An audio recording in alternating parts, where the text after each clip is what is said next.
What do you think of when you hear the word cult? Is it something negative like destruction, or something positive like a shared way of thinking? A cult is a group of people who follow a strong, charismatic authority figure. This group of people have beliefs and practices that seem strange, abnormal, and threatening in society. The goal of a cult is to draw people in and convince them of a perfect life that only they can provide for you. It is estimated that there are roughly 3,000 cults in the United States. The average age for a member is 19 and a half. There are more males and females that take part in various groups.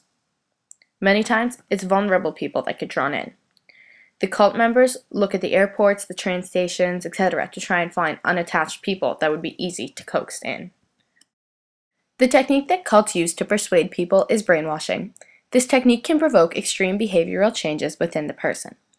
Many people change, they become unrecognizable, or disappear from their families. These differences were noticed only a few days after becoming a part of this movement. They put their followers through a series of ups and downs. The cult leaders use this to help maintain their following.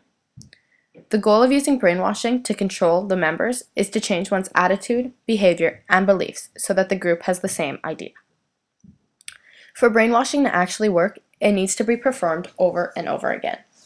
This technique becomes a success when the person stops thinking for themselves and starts giving into the thoughts and words that are being forced into their brain.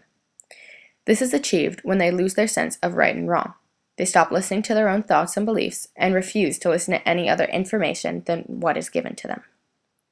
A synonym for this technique is milieu control. It is the control of all communication within a given environment. This poses intense psychological pressure on the person. They're isolated and sometimes physically restrained. The group leader would create an intense chain of events. This is done to make leaving difficult. This all contributes to the changes in one's identity. The cult leaders use something called a we-they philosophy. This is basically, we have the truth and they do not type thing. They use this to attract many new people into what they think will be answers for their unanswered questions. After being brainwashed, people start to show negative characteristics that are perceived as symptoms. Many current and former cult members exhibit similar negative characteristics like depression, guilt, fear, paranoia, slow speech, rigidity of facial expressions, passivity, and memory impairment, which is possibly due to repression because they wanted to forget this experience. Cult conversion syndrome, as Dr. Clark is calling it, is the overload of the brain's ability to process information. The changes to the brain are usually found within its temporal lobe. The temporal lobe epilepsy symptoms are similar to those found in cult members. So in this picture we can see that the green part of the brain is the temporal lobe, which is where most of the symptoms come from.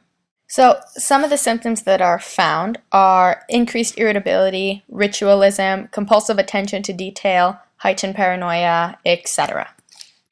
These are a result of cult transformations. The people are persistently fatigued, deprived of sensory input, they suffer sleep deprivation, and take part in chanting. All this can instigate changes in the brain. Changes in the pressure of the brain can also affect the temporal lobe. Not all cults are negative and destructive. Many cults can be good. For example, religion can be considered a cult. It's a group of people brought together who follow a figure of authority. Whether or not a cult is considered destructive is determined by its leader's morality and nature of his dream. It's the hostile cults that only reveal their meaning at the end, like what happened to the people in Jonestown who found out his true intentions that were awful. Depending on who looks at a religion, it can be considered a non-destructive cult. Take Christianity, for example. It has a charismatic leader with an ultimate reality. This group attracts a large following who all agree and openly practice this culture. Lots of people consider religion to be a cult. Take Carla Antonaccio, who wrote, "The term cult identifies a pattern of ritual behavior in connection with specific objects within a framework of spatial and temporal coordinates." We can see that religion definitely has some of those characteristics. Christianity has ritual behavior, which we see all the time. The prayers, offerings, and construction of monuments are all part of that. Their ritual behavior is also used in context with specific objects like the Bible. I personally believe that religion is a cult. Non-destructive, of course, but I'll leave the choice of whether it's a cult or not up to you.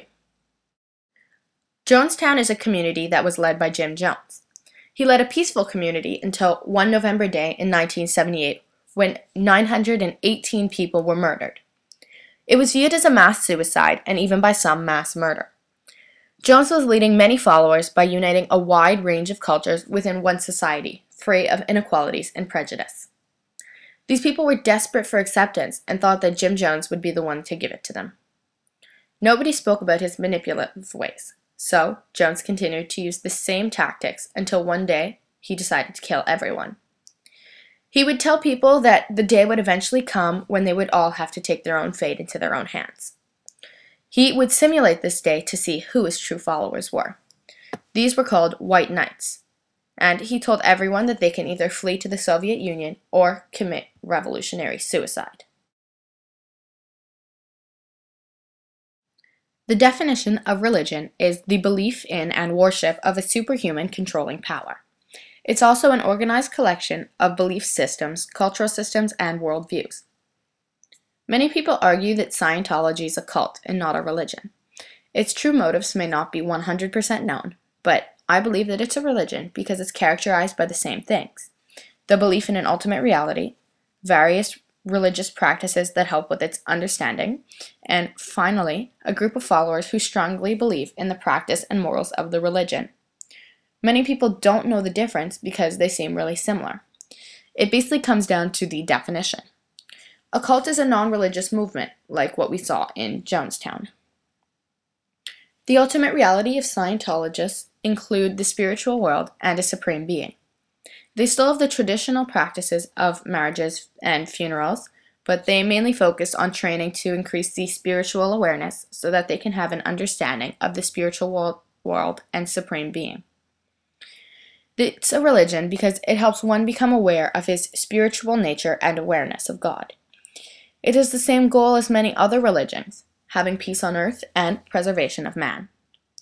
This religion has a church which stands as a place of practice for its believers. It's a place where they can come and overcome their struggles of life. Now I have shown you about cults, and you can form your own ideas and opinions. But before you go, here's just a quick reminder of what a cult and a religion is. A cult's a non-religious movement, whereas a religion is the belief and worship in a superhuman controlling power.